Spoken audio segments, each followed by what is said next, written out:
with the press conference having only finished a short time ago, we're still processing some of the information that was not only part of the press conference, but was in the updated orders that become effective on Monday. I think the biggest thing that impact the MHSAA is certainly the new MDHHS pilot testing program. We learned about this earlier today, and what this is going to allow to have happen is our 3 fall sports that had all been on pause, which included volleyball, girls swimming and diving, and football, to be able to resume with practices starting next week. I'm not going to repeat the tournament dates. All of you have those in the release.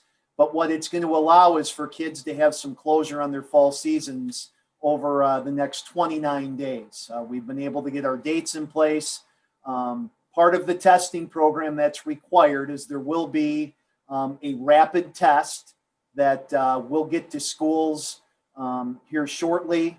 We're still working through some of the details on how the exact process will work, but essentially there will be some testing in place.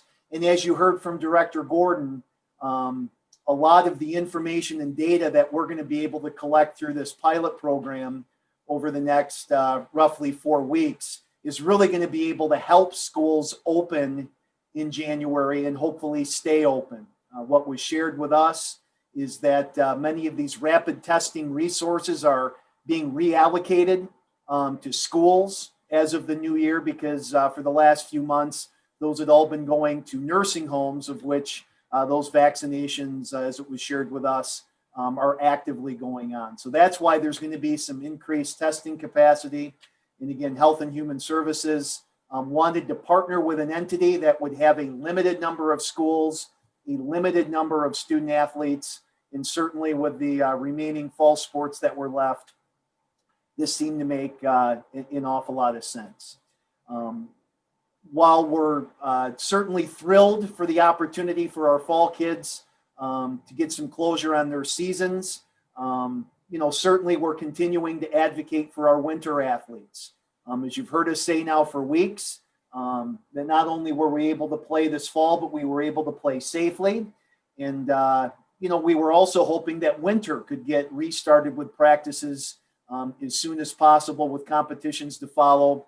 But of course, as it relates to winter sports, we're waiting for the new order to expire on January the 15th. And it's our hope and plan that practices can begin soon after, along with winter competition. And our plan for winter sports continues to be completing all of our winter tournaments by the end of March. As we've said, going back to June, our goal for this year was to have 3 seasons, and 3 seasons that all reach their conclusion. And it certainly now looks like we have a path for fall to complete that. We'll be finalizing some of our further details on winter sports next week in terms of confirming exact tournament dates in March of when we'll be able to finish up winter sports. And then last but not least, I think it's important that we mention that our spring sports, these were the teams, programs, and kids that missed entire seasons last spring. And our spring sports will start on time.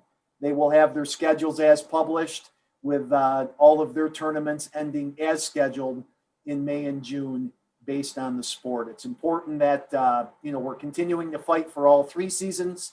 We're continuing to advocate for all of our kids all across the board, that not only do we believe that we can play, but that we can play safely. So with that, that's the quick snapshot on the plan moving forward for fall.